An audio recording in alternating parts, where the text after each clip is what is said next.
and here we are. This is the first one, and we've been friends for what? Maybe we've known each other very closely now for about 3 years, but we've known it, but way back, probably 7 or 8 years. Right. Yeah, back, I was trying to think of when. Maybe 10 years. Yeah, maybe even 10 years through Sharon. Yeah, and your life, well, you've had a colorful life, shall I say? So you've been through a lot of things. And I've known you initially as the publisher of nonfiction, or fiction rather, and then nonfiction. But you've been in television, you've been in a scriptwriter in Hollywood, but the thing that actually catches my attention is that you had an unlikely start to that, and you actually started your adult life with a plan to be a nun. That's right. Yeah. So that interests me. So what I want to do is, with your permission, is to talk through that early part of your life and just focus on that, and come up to the pivot where you decided that wasn't going to be your future, and look at that. So a nice way to come into that would be, you've just had a significant birthday, and 80 years of age. Congratulations. And what that has done for me is able to place you in space and in time, because if I count that back, that means you were born in 1944. Correct. Just at the end of the Second World War. That's right. And I think you grew up in Chicago. Right. Yeah. Strangely, I was born the day that the Allies crossed the Rhine River and took Strasbourg. Wow. And because my life is so much serendipity and synchronicity, on the 60th anniversary, I was in Strasbourg with John and Pat Hume and my husband Martin for the 60th anniversary. Is that bizarre? And did you feel some stretch across time when you actually were there? Very much so. I mean, I recently was with Martin Scorsese, who is part of this whole story, who I met when I was in the convent. And we realized we are these mid-century, 20th century people that have experienced the Second World War, the Vietnam War, the 60s, the assassinations, and now we're into this other whole bizarre chapter of world history. And I did feel it being in Strasbourg and realizing, and also it was the Rhine River, and that was John Hume's thing, where Kiel is on one side, Strasbourg is on the other. He stood on the bridge and realized Germany and France had been at war. 50 million people had died, and now they were allies, and he was in the European Parliament. So that all kind of played into it, the sense of my own life as this arc. That there's a personal part of it, but there's also a historical part. But if I think of Chicago post the Second World War, America was the big winner of the war, in the sense of, like, Britain was in ruins, Europe was in ruins, America had come in at the back end of it, so its whole war machine had cranked up, and everybody was doing really, really well, I think. So I would imagine if you lived your early years in the 1950s, if I think that through, and your teens in the 1960s, it must have felt like a era of great hope. Great hope. So all the fathers had been in the war, but it was so common that you didn't really ask questions of them. You just kind of accepted it. And my father's cousin, although he related to him as an uncle, was Ed Kelly, who was the mayor of Chicago during those years, but also in charge of the manufacturing for 5 states. And you really touch on something. America geared up for war production, but that production then translated into cars and refrigerators and that huge upsurge of prosperity, which was new in the history of the world. So it had no remaking to do, whereas Europe had to rebuild itself. Right, exactly. So America came out of the war going at 100 miles an hour. Exactly. Yeah. Exactly. And that meant it must have been a time of great prosperity. Right, and the soldiers coming back, there was the GI Bill.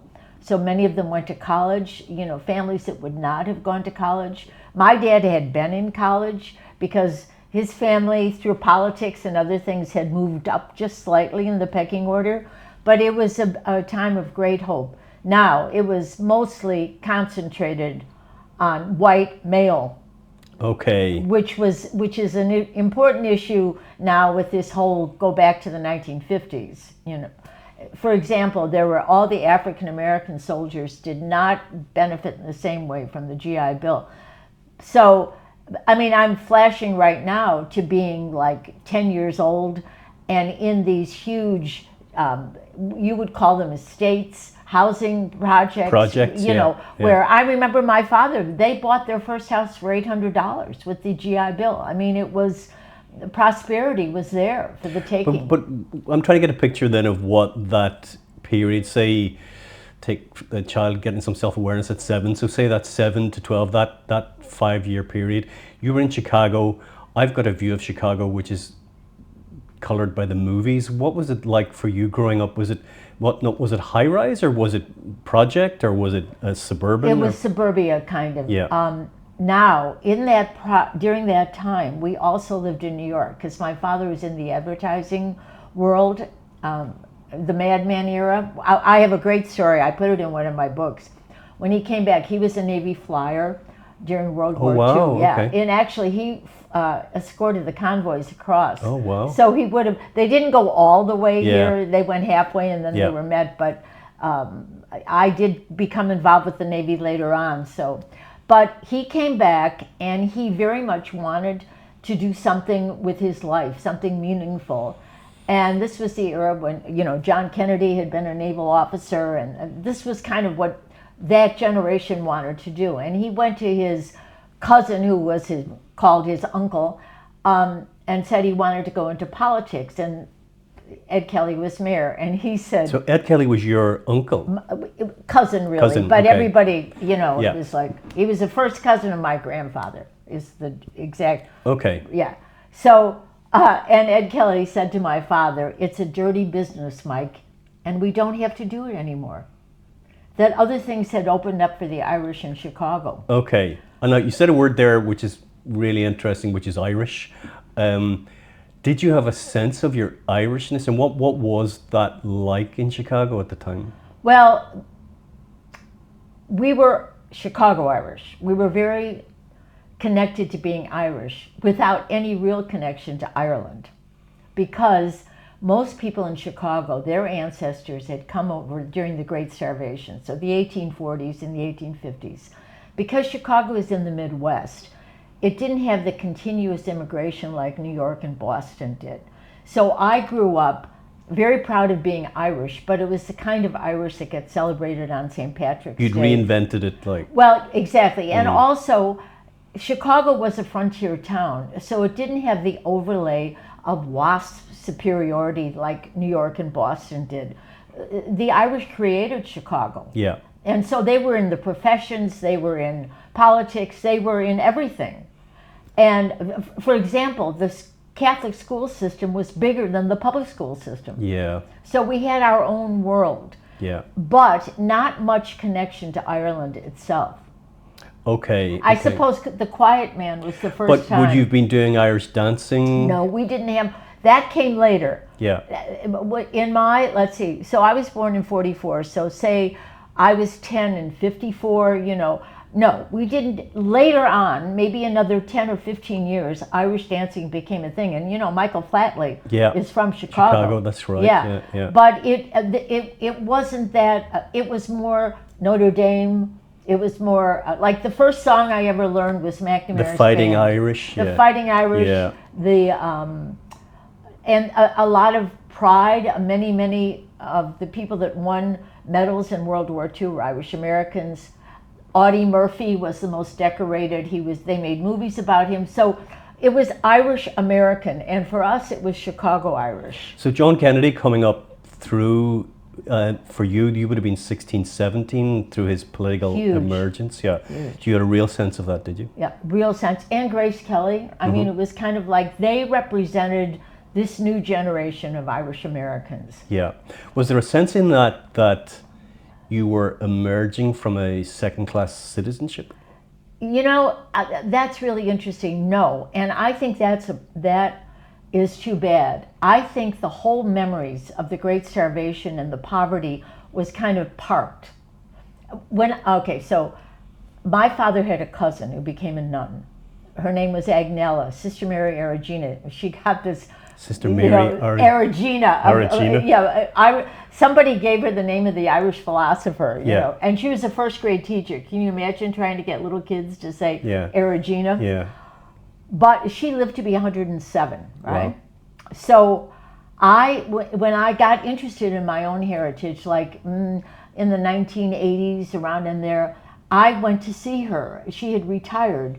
And I realized as we started talking, she knew the great-great-grandmother that came over during the Great Starvation. Because Agnella was born in 1890, and the grandmother didn't die until, wait a minute now, how did it go?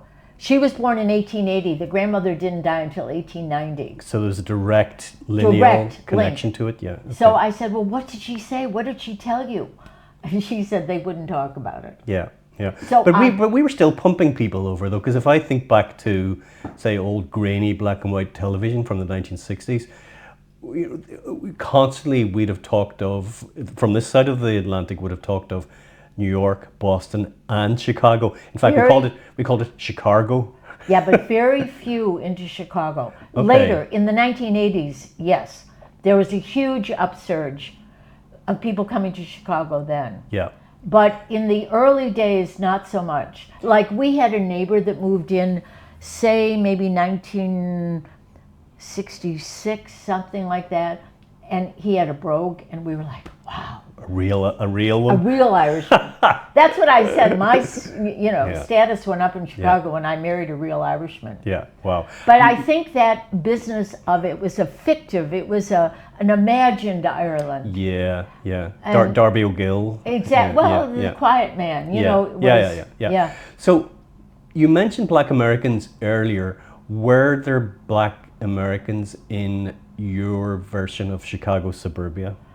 Not in suburbia, but we did know Black Americans. Yeah. First of all, you know, everyone had a housekeeper or a cleaning lady, we said, that came for a day. But like the Chicago White Sox played in the south side of Chicago. So when you went to the games, which we did with my father, and that was another division in Chicago. The north side team was the Chicago Cubs. Right. The south side team was Chicago White Sox. Yeah. And loyalties were very strong, still are to this day. So I can remember as a kid going to Sox Park and driving through these really blighted neighborhoods and thinking, what is going on here? South side Chicago. South side. And our cleaning lady was friendly with Sam Cooke, the singer. The singer, yeah, right. yeah. And she stayed overnight when Sam Cooke was on Ed Sullivan. Yeah. So she could watch it on television. Do you know, Mary Pat, I can remember going to Chicago for work in the early 2000s, mid-2000s, and being shocked at South Chicago. Yeah, it still is. I mean, well, read Michelle Obama's book, you know, and I know there are parts of Chicago that still, now they are getting better and there is movement, but Chicago was a segregated city in many ways. Yeah. And what was school like then? A convent school? Well, yes, it was called Marywood School for Girls, and that was kind of a snobby thing. It wasn't Marywood High School, it was Marywood School for Girls, right? And it was a boarding school, not for us, but there were boarders there. And actually, we had a big influx at one point of Cuban girls, because it was during the Castro, and their wealthy families came. We're moving on. And I've always loved my father. I had one of the girls over for the weekend, and he somehow found a way, this was like probably, let me see now, probably 1960, of finding enchiladas and things that she could relate to. I remember she looked at her plate and burst into tears, you know. It was so, because you're recognizing the food. Yeah, and that there would be that effort to bring their food, you know, to make that connection. But most of the girls that went to the school were, I would say we were middle class, maybe a little upper middle class. Our parents were doctors, lawyers, and were your teachers nuns then? Nuns, mostly nuns. Some women, I mean some, one of my best teachers was the English teacher, you know, kind of a young, it was just the beginning.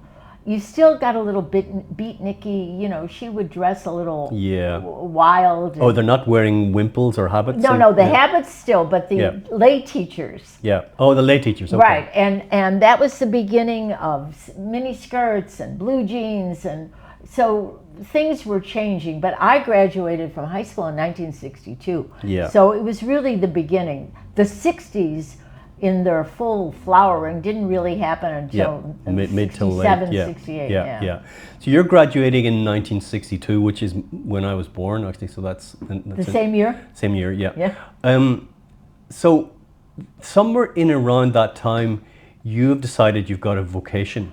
Yeah, all right. So we're talking about John. Can I say, like, at that same age, so as a 16-year-old me, I thought I had a vocation. And you did too? I went into school, in our school, we went to a Catholic boys' school, and we had priests who were really filtering for young men who would be likely to go on, because we were a feeder school for for seminarians.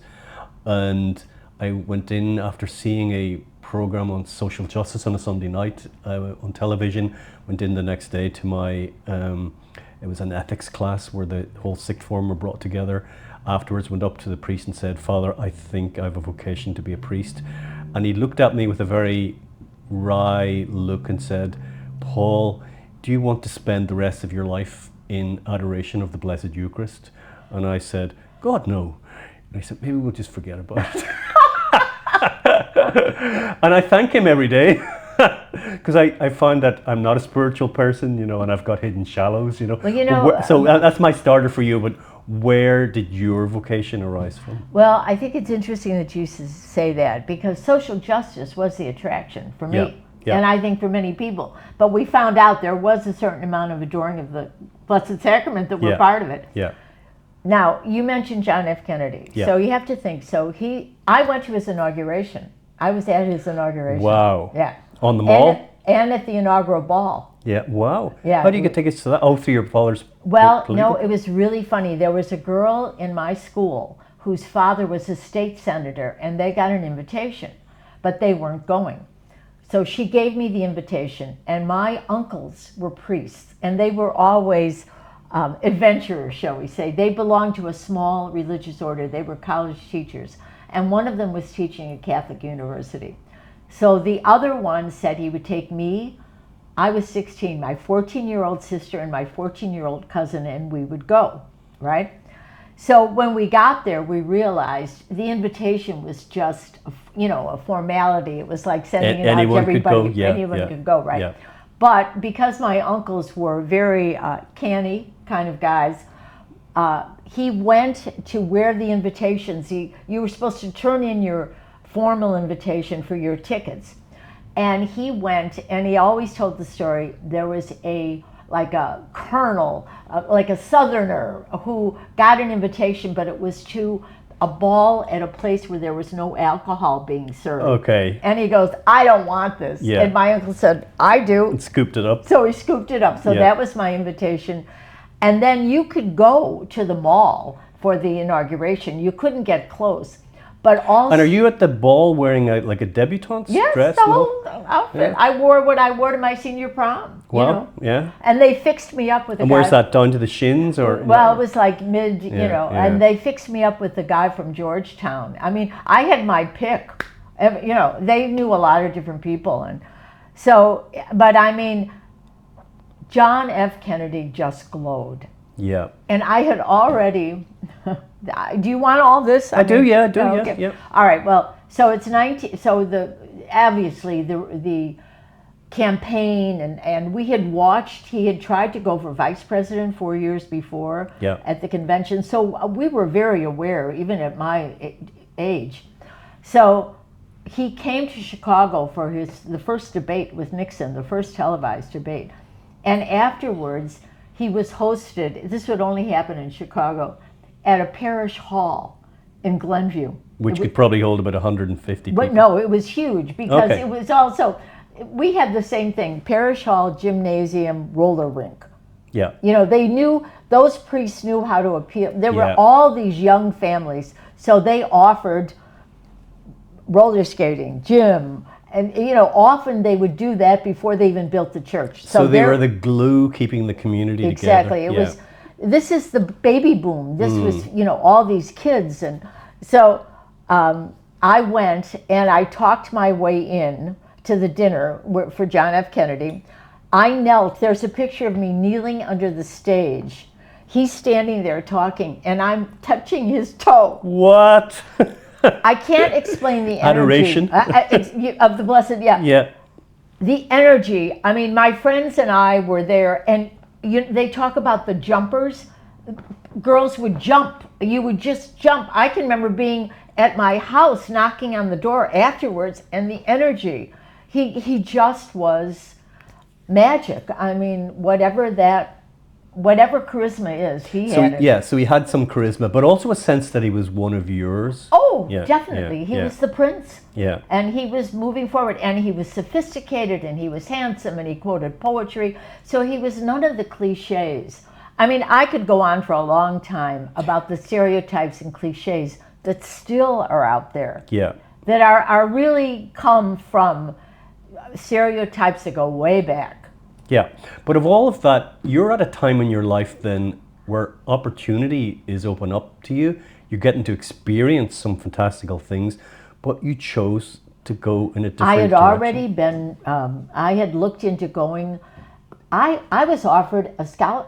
I won the National Merit Scholarship, which is... What is that? That's a kind of, every school takes tests, and the top person wins a scholarship nationally. I mean, it's in the paper and everything. It's a big deal. And I got letters from all these universities, and I remember getting a letter from Stanford offering me, I thought, Stanford? Why would I go to Stanford? You know, in California, wait, crazy. Yeah. So and this is to me to this day, I was always looking for a way to stay within the tribe and outside of the tribe. Yeah. I think you can relate to that. Yeah, I can, yeah. So you like to be in it, but you like looking at it as well. Well, you want to have a bigger life, but you don't want to reject the family and the... And if you get too far, you pull back in. Right, exactly. There's a way, and of course you find there are a lot of people like you out there that have the same aim.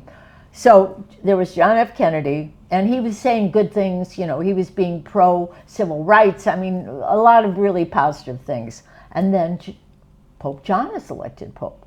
So now all of a sudden we have a cool president who's Catholic and a cool Pope who's...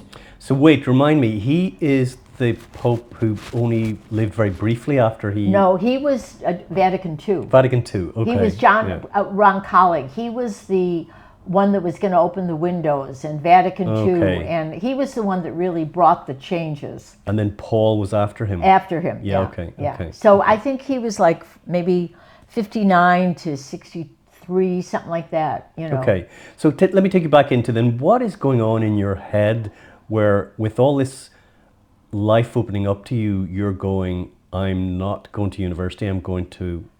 It's all opening up. But you have to remember, since first grade, when I first met the nuns, they were the more perfect way. I mean, I think there was an element of brainwashing for all of us. Yeah. I think for sure there is. Yeah, for sure there is.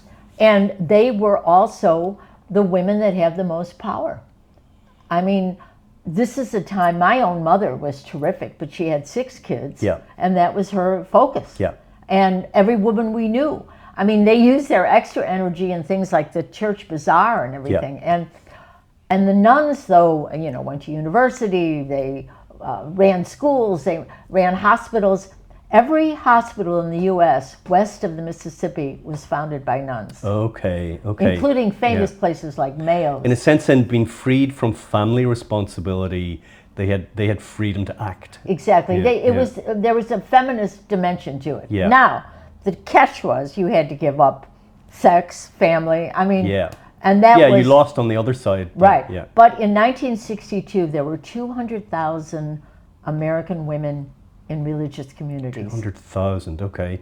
So then there must have been small thousands or maybe in the tens of thousands of young women going into convents every year? Every year. In my graduating class of 100, 14 entered the convent. Wow, there you go. 14 out of 100. So it was, and it only lasted a few years. Yeah. By 1972, there was the huge exodus.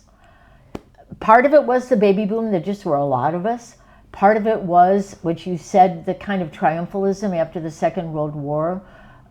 Catholicism was cool. It was before we knew about all the horrors of abuse, the darker which side were of it, going on, but nobody knew. If you weren't a victim, you didn't know. Yeah. Or whatever. But so it was, and nuns were marching at Selma. Nuns were in the civil rights movement. There we go. Okay. Yeah. Okay. Nuns were running schools in African American neighborhoods. Okay. So my own nuns, Sisters of Providence, where I went to high school, had schools on the west side of Chicago, which was the African American neighborhood.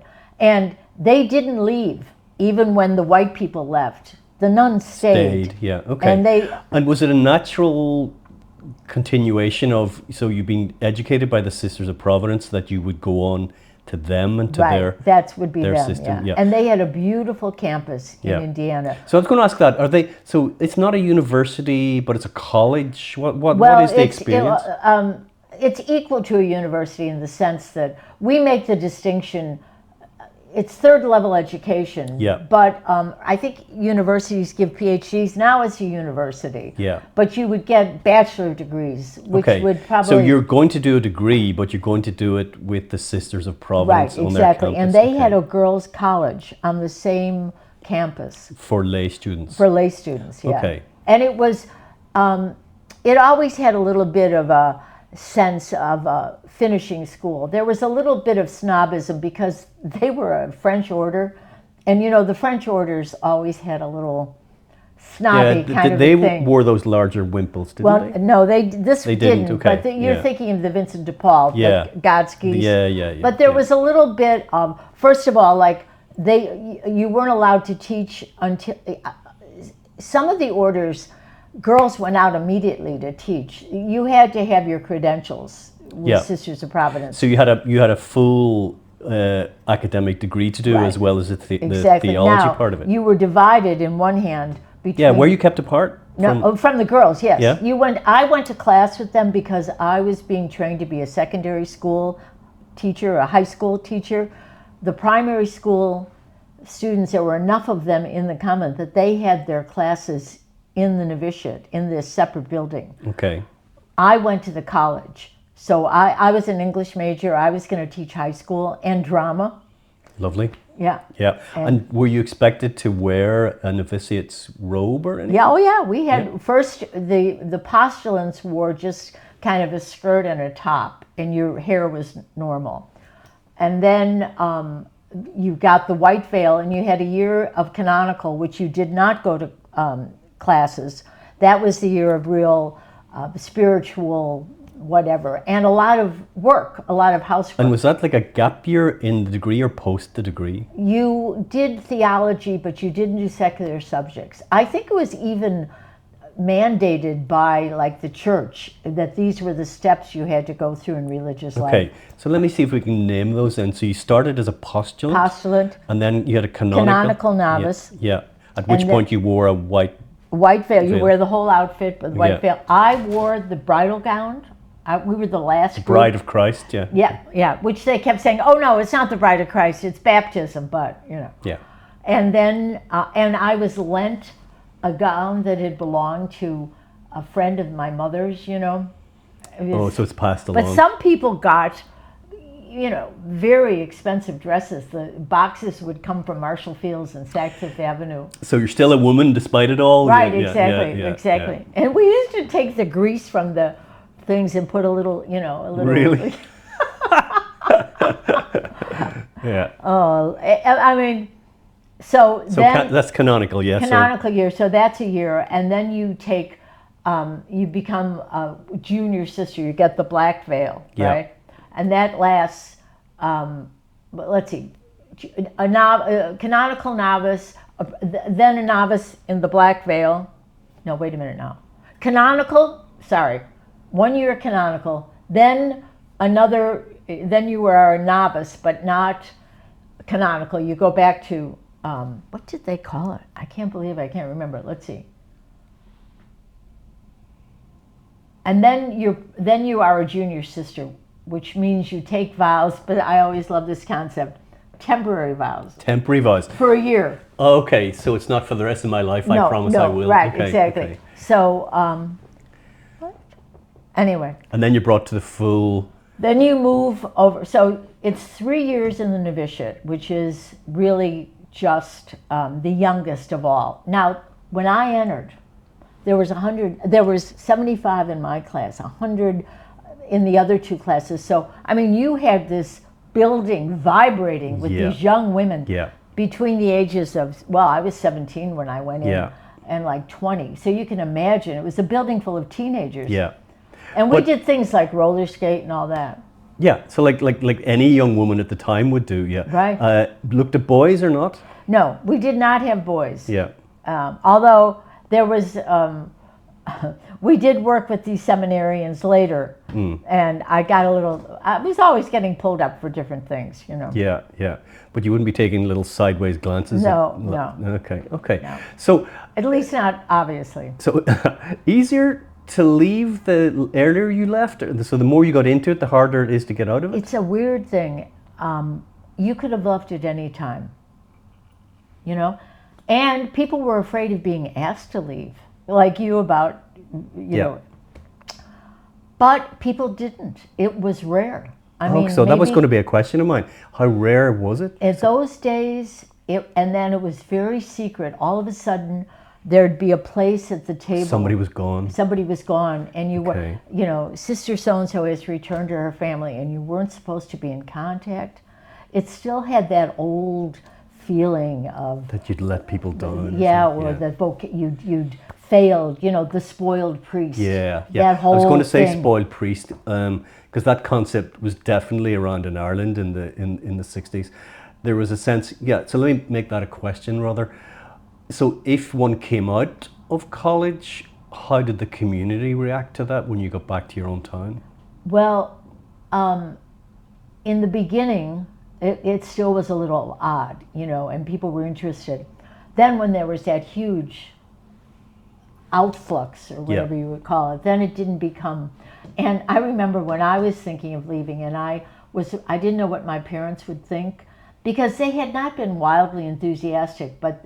You know, Catholic parents, if it was the will of God, what are you going to do? And the whole community thought it was so wonderful. I had a big going away party. Yeah. And when I said to my father, what would you think if I left? And he said, thank God. Exactly. He said, I'd be delighted. And I thought, oh my God, why didn't you say this a few years ago? And my best friend also wanted to enter the convent. She was a year ahead of me. Yeah. And her parents had her wait a year. And she never went. And probably if I had waited... thought about it, right. yeah. But I was very stubborn. Determined. So at what point did you start to have doubts? That was for you. So social action was my thing, right? Yeah. And I got my ideal assignment to teach at Providence High School, which is on the west side of Chicago. Yeah. It was a school that had been the jewel in the crown of the order. It was this beautiful building that they had built. And in the 1930s, all the Irish daughters of judges and politicians and doctors had all gone there. And then the neighborhood changed, as they say in Chicago. Okay. And there was the big influx, the Great Migration from the South. And a lot of black people came to live in that neighborhood. Okay, probably Latin American people coming up? Not so much Latin American, that neighborhood. That was a different neighborhood. Okay. But it was mostly, and Chicago is interesting because most of the African Americans came from Georgia, from Alabama, from Mississippi.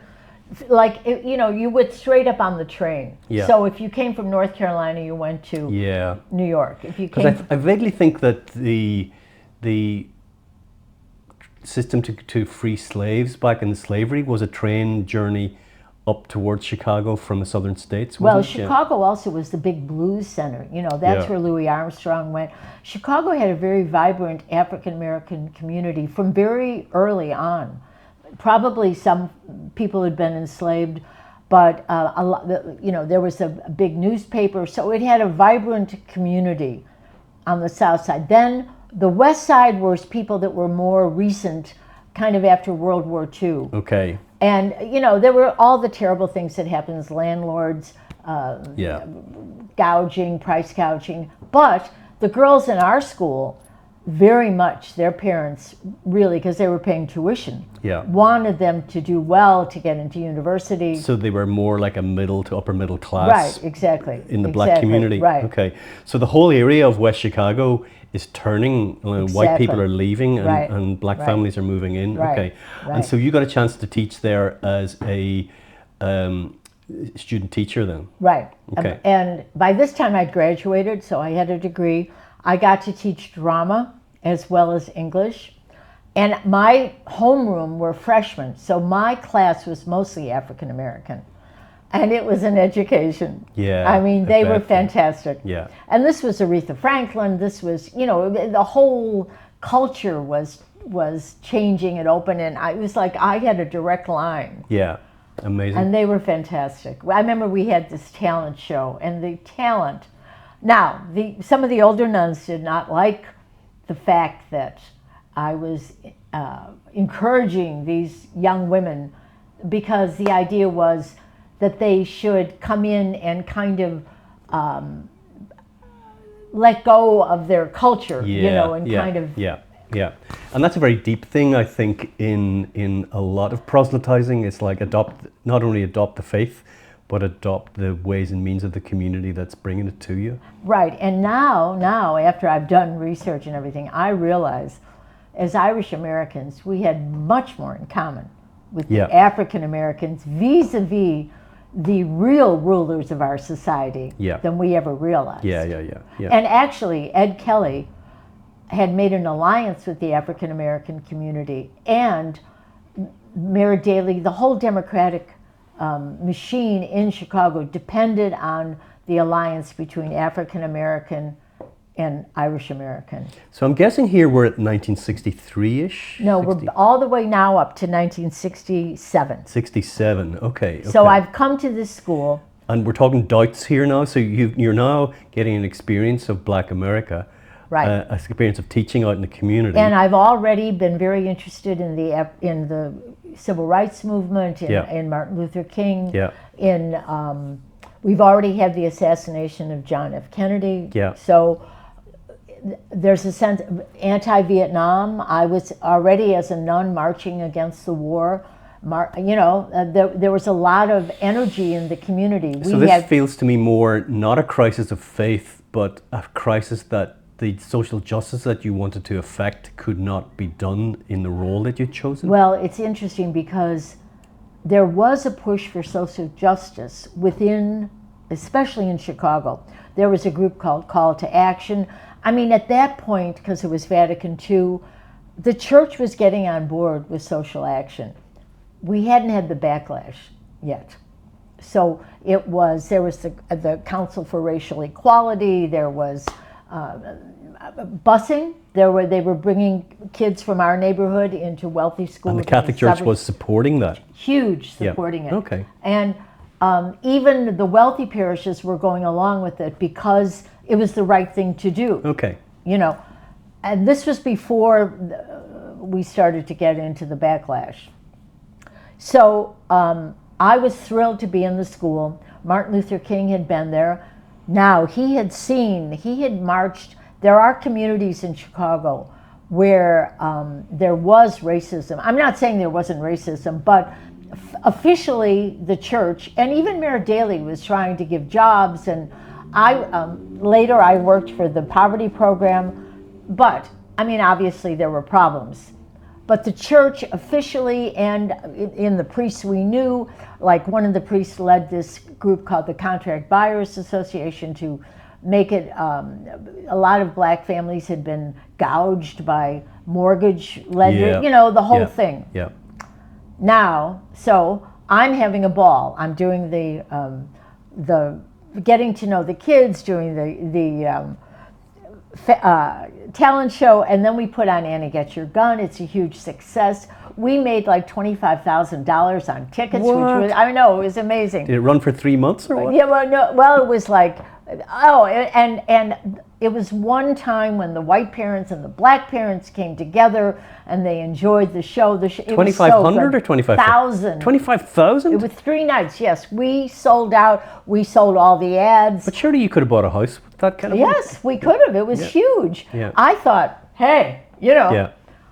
And I really did at that point think people can get together in the arts, you know, I don't know if you know Annie Get Your Gun, but you know, anything you can do, I can do better, and the wonderful songs, and I mean, and the kids were fantastic, and the energy was great. Frank, the guy who played Frank, Frank, whatever the names, it was great. This guy called Albert Lackland, he was fabulous, but.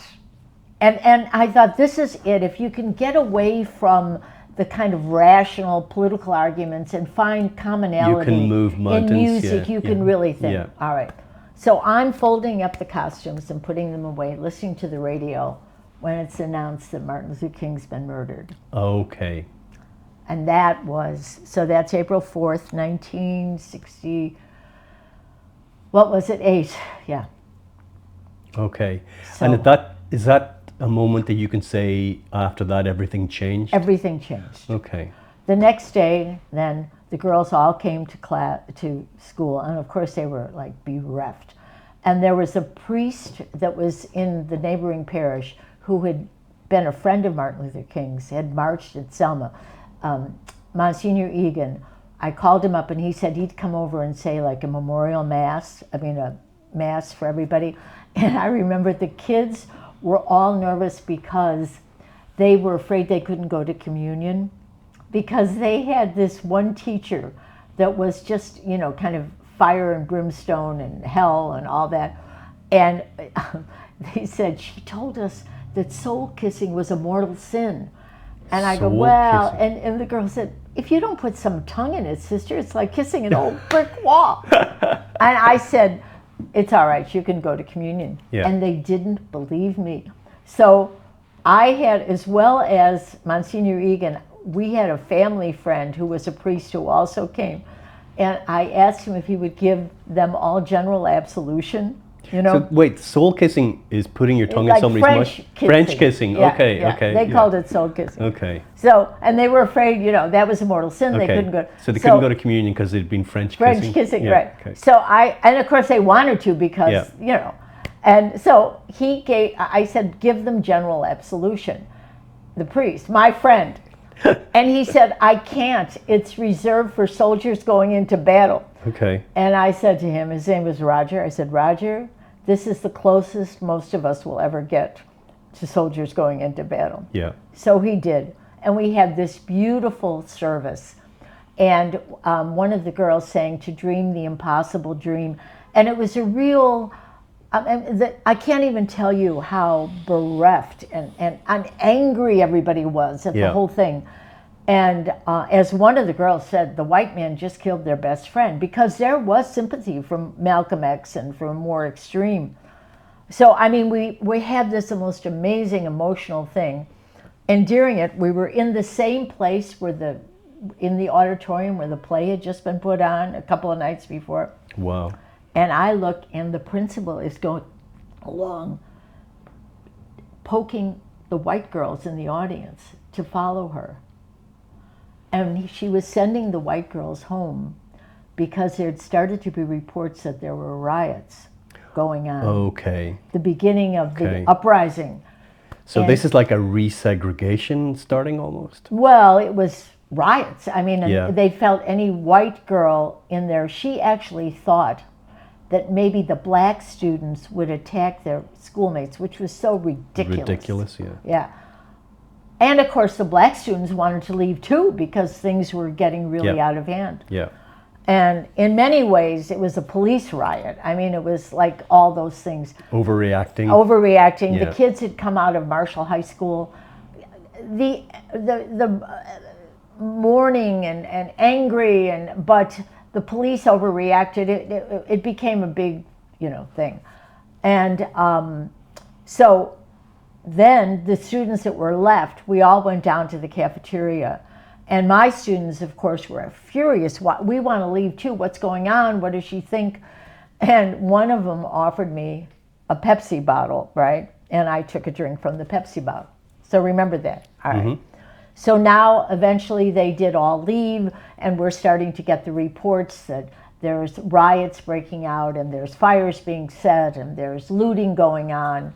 And most of the nuns left to go to other convents. The principal was a problem, but the superior of the house was a fabulous woman. Ironically, her name was Sister Marcella. Her real name was Grace O'Malley. Wow. I know. Can you believe it? The Pirate Queen. The Pirate Queen, and she was fabulous. So I hid because I knew she'd make me leave. I was the youngest, and finally, when everybody left, and it was too late for any more people to go, she said, "I know." You know, she came in. "I know you're hiding somewhere. You can come out now." Were you in a wardrobe or something? Yeah, I was. It was like a window seat and like a curtain like this, and I pulled it over myself. Okay. And I remember looking and thinking, what a beautiful sunset, and I realized I wasn't looking west, I was looking south. What I was seeing was fire on the horizon. And was your choice in that about trying to be where the action was? Partly, and I knew we were safe. I knew nothing was going to happen to us. Yeah. You know, and I wrote about this in Special Intentions, which is the first novel I wrote, which is about it.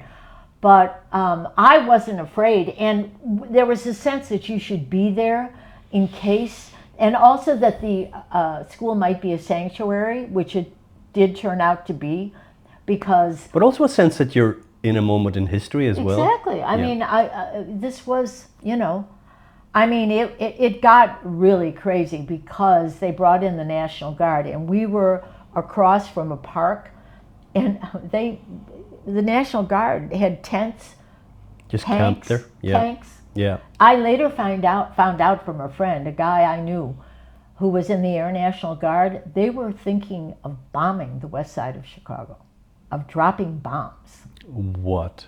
Yeah. Yeah. Public order is almost the first thing American security goes to. And the next day, of course, all these National Guardsmen were there because they were not in Vietnam. I mean, the National Guard is what you could do. That's what George W. Bush... Second Division security people? Well, it was you. If you enlisted in the National Guard, you stayed in the States. You did not go to Vietnam. You missed the draft to Vietnam. Yeah. And George W. Bush, you know, there's a lot of scandals about the sons of wealthy men that get drafted end up going to the National Guard. Okay. So the next day when all the National Guard came in, the kids in the neighborhood were yelling at them, "Draft dodger," and saying things like, "My brother's in Vietnam, why are you here?" Oh, wow. So okay. it was dramatic. Yeah. Now there's a... So we started talking about doubt about 20 minutes ago. I haven't heard a single doubt from you yet. You're still out there. Doubt, yeah. Well, I mean, it was... The revolution had come, and here I was. Okay. You're stepping towards something rather than away from something. Exactly. Yeah. But then, and I knew that there was going to be a lot of work to be done. And, you know, the arts were always part of the revolution, you know. And how far along had you come in your... So I had temporary vows. So I had been in 6 years. I went in 62 and now it's 68. Wow, you're nearly there. Right. Yeah. So so now they have a superior from the mother house comes to interview everybody. And the way we're sitting, she was a pleasant woman. None of them were awful, you know. They were trying, but they were so out of their depth. Yeah. So she said to me that she had heard some disturbing things about me. She heard, and I'm thinking, oh my God. She said, first of all, she hears I'm extremely pro-Negro, right? Yeah. And I'm saying things like, well, I mean, my students are Negroes. And I'm actually saying things like, I like white people. I mean, my parents are white. I have nothing against white, you know, these crazy things. But she's like, oh, no, I've heard you're very... And then she says to me, sister, I'm shocked. Is it true? Did you drink out of a Pepsi bottle in the cafeteria? Oh, And I'm looking at her because, first of all, you weren't supposed to eat or drink in front of seculars, you know. oh, really? No. Okay. And so I'm like, I can remember looking, and I was a rationalizer. I mean, I could find a way to rationalize. You know, I've been doing it my whole life, right? Yeah. So I'm saying, well, yes. I said, now, you know, I wouldn't chew gum in the holy habit, but at that moment, and suddenly... Oh, you had the full gear on and you're supping on Pepsi? Right. Okay. And suddenly in my head, a voice said, they're crazy and you got to get out of here. There we go. I said, yeah. Yeah. Now, I said, and I did, and I think I started to, like a little tear went down, like, there are tanks in the street, sister, and you're worried about me drinking out of a Pepsi bottle. Wow. It's just crazy. Yeah. So that was maybe that, and we had, the other thing we had done was we marched. It was Palm Sunday, and there was a palm procession, and one of the God's geese was leading it, past all these National Guardsmen. And she was a famous woman on the West Side because she had done fabulous things, and the homeless and you taking care of kids. And she had palms, and she was trying to give them to the National Guardsmen. And this guy threw it down and stepped on. Oh, that's a Catholic guy doing that to a very impressive nun. Yeah. So things were not. And so a lot was going on. It was Easter. I mean, you really couldn't make up the parallels and you know, and death, resurrection, the symbolism of everything. Symbolism of it all, right? Yeah. So now we were getting our obediences, what we were going to do the next year, right? It was very unusual to be. So what's an obedience? Obedience is your assignment for the next year. Okay. Be very unusual to be changed from. Oh, so if you're on an education stream, you'll stay in. Well, no, you'd be teaching in the same school at Yeah. least for 2 or 3 years, 4 years. It was just normal. And sure enough, I was changed Okay, moved school. to a boarding school in Indianapolis Okay. for wealthy girls. Yeah. And So I you're was seen like, as a non-conforming person who needs right, to be exactly, and brought back. exactly. Yeah. And I said, I can't do that. Yeah. And I can remember going. It was a beautiful day, and we lived next to this park. And I went out, and there were some of my students and boys also, because we'd had boys in the play, which was another issue. You know, Okay. who are these boys coming in and whatever. And I met them, and they said, "So what's happening?" And I said, "Well, I've been changed." And they're like, "Oh, we're going to march. We're going to make them, And I go, "Well, I don't think that's going to make any difference." Yeah. And one of the guys, Tito Pepin, I still remember, said to me, "Well, you know, you could leave." And I thought, yes, I could leave. And they said, "There's plenty of work to do here. You could get a job in the neighborhood. You could live here." So was Tito a student or? He was a student Yeah. at the boys' high school. Okay. But he had come over, he was in the play, and I thought, that's right. And I mean, I know it sounds crazy. Shout out to Tito. Yeah, until that moment, Yeah. I hadn't, and then I knew him for years. I mean, he was a leader of the Latin Kings, and then went on to become, a lot of those guys became city officials. What are the Latin Kings? They were a Latino gang, but gang, actually okay. they were like, it was like the Black Panthers. They became social activists. Okay, in so their it was a own social way. movement. Yeah, gang. exactly. Okay, Yeah. Well, okay, so now it's all come to a head. You've got to confront your parents. Right. So you're back to them. Yeah. Right, and I went back into the school, and this nun, she was very nice, and I said, not my own superior. The nuns loved me. The good ones, the ones I loved me, and they were always trying to find a way. And they said, well, maybe you could go study for a year, get your master's and all that. But at that point, and I wanted to stay in the neighborhood because I really did think the revolution was coming. That you couldn't have this much anger and energy without things being changed. Yeah. I mean, and to an extent they do change, but not the change you expect. not in the way. Yeah. Not. I mean, yes. It's very difficult to talk about this right now since we are in such a backlash. Yeah. But I did then go to work for the poverty program. We did see change. Things did happen. I mean, Barack Obama was hired by a consortium of Catholic parishes from the area where I was working. So wait, then you got effectively you asked for your parents' permission to leave, or at least to check that what you were doing was not going to be confronted by them. Then you've come back from that. Do you write a letter of withdrawal? Well, I had to go down and see the Mother Superior. Yeah. Right? And I mean, it was one of those very emotional. And she said to me, she was kind of saying like, well, what did you expect? Didn't you know things were going to be hard? And I said, yeah, I mean, of course, but I thought the difficulties would come from the world, not from within the convent, you know, not from the rules and not from the, you know, backbiting and she said, well, look at our Lord. Look at, you know, the 12. I mean, I was like, woo, no, I don't want to go there. But your mind's made up, though. Nothing she's saying is going to change. I mean, they're trying to say, and actually, this one nun said to me, you'll be polite, you'll entertain their suggestions, but you're out of here. Yeah. And I was in the early days of everybody leaving. So this is 68.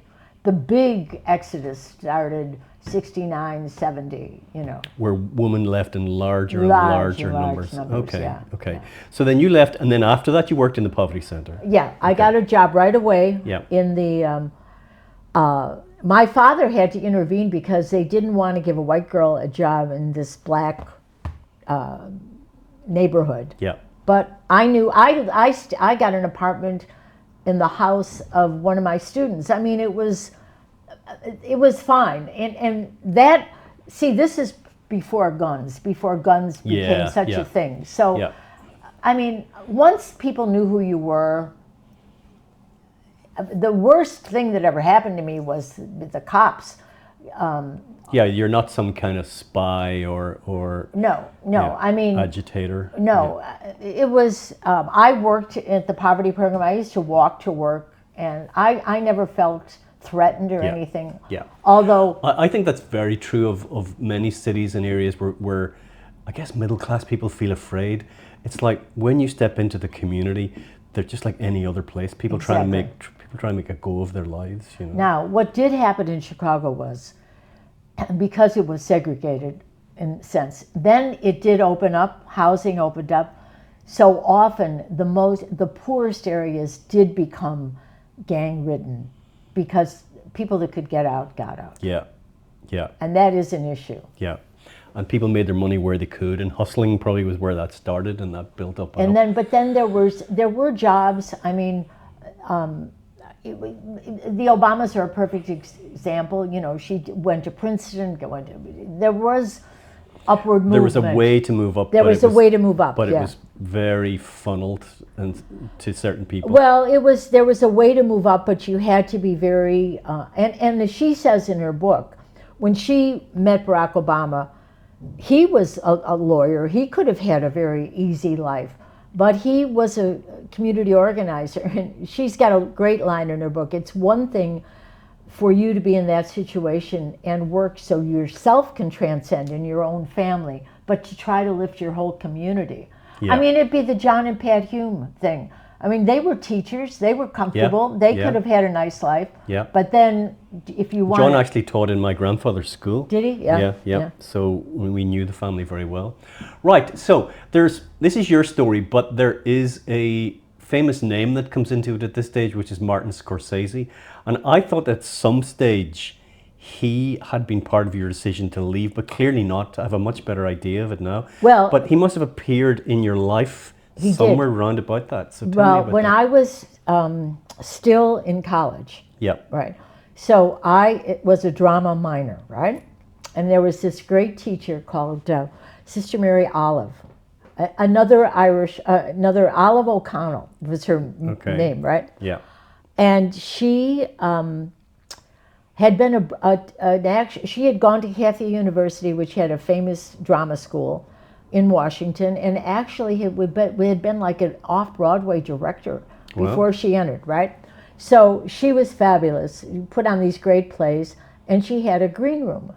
And if you're living in an institution the way we were, to have a place where you could go where there are lamps and sofas and everything was fantastic. And one day I found this article about this new thing called film schools and film students, and it talked about this young man who had won the award for the best student film, a short. And so I wrote to him and we started corresponding, and that was Martin Scorsese. Wow, okay. And now when I look back... Because he'd been a seminarian himself. Yes, he'd been a seminarian. Yeah. And we recently talked about it because another film that he had loved was Black Narcissus, Michael Powell. So, and he'd had nun teachers. He had Irish nuns teaching him at Old St. Pat's in Little Italy. So he had a fascination with nuns. And so you wrote to him about what? What were you saying to him? I was saying I would like to study your short film and I'd like to write about it for my senior thesis. Okay, so just asking permission to... Right, and he sent the film. Yeah. And I mean, I remember it was 16 millimeters, showing it, finding... So you got a big can of 16 millimeter Yep. film from Martin Scorsese? Right. Wow. And I remember getting the projector from the biology department and showing it in the basement of the convent. Me and the Sister Marie Denise, another Irish woman, Hannah Sullivan was her real name, and knowing that it was genius from the beginning. It was called It's Not Just You, Murray. And then his first feature was shown at the Chicago Film Festival, and the Sister Marcella, who I said was terrific, gave me permission to go, November 1967. So I went in the full habit. Get out of here. To the Playboy Theater. Yeah. So that was it. So now I've left, working in the poverty program, still corresponding with him, still haven't met him. So first of all, it's a great act of kindness for him to have cut that version of the movie for you and sent it to you. Well, it was a short. He just sent it to me. Yeah. Okay, but you stayed in contact then after that. Yeah. Okay. And you know what? It's 2:20. I'm going to have to. You go need to go. Okay. Yeah. Let's wrap it up to a close. We're nearly there now. Anyway. All right. Okay. So now I have worked in the poverty program for a year. I really saw the inner workings of the community, what the federal government was willing to do, what they weren't willing to do, what the city government, the really deep problems of racism and poverty, just in general. What was I going to do about it? I didn't know. Yeah. Then Nixon is elected, and the beginning of the backlash against the social activism, against Johnson and the Great Not unlike Society. today. Yeah. Not unlike today. Yeah. And I decided that it was time to see the world. And I had saved up some money from this job, and a friend of mine decided to travel. But I didn't have Ireland on the itinerary. Okay. Because it would be like going to Brigadoon or Nirvana. Yeah. But I'll tell you that story sometime. Yeah, but when I time. came back, my family had moved to New York, and that's when I met Martin Scorsese. Okay. And so you'd been corresponding with him, we'd been corresponding. And now you met him. He actually was in Paris during the riots of '68. Okay. The students' uprising. Blah, blah, blah. He's getting his start now. He's trying to make movies. And he said to me, if you really are serious about movies, you have to go to school. And there were 3 film schools, NYU, USC in California, and Northwestern. So my family lived in New York. I decided to go to NYU Film School. And I got a job with him because he was collecting movies for the Sorrento Film Festival. So I was going to school, I had a job, I had an apartment because of my family, and a whole new life began. And that's a lovely place to close. So for clarity then, he was the inspiration that brought you to television and movies, yes, rather than the person that was an inspiration that took you out of your... right, because he believed that you could do in movies the same kind of spiritual work and social active work that you could do in the church. He was influenced. And social justice, actually. You look at films like In the Heat of the Night, for example, Guess Who's Coming to Dinner. Right. Those kind of movies. Like they're just seminal social change movies. And he believed that, well, we will always say, like, gangster priest. That Yeah. in a way, his vocation was just taking a different, and that perhaps it was the same for me. Yeah. Mary Pitt, that's a great story. Thank you Yeah. very, very much. All right, good. All right, we'll end it there. Now, do you enjoy that? I loved it. It was fun.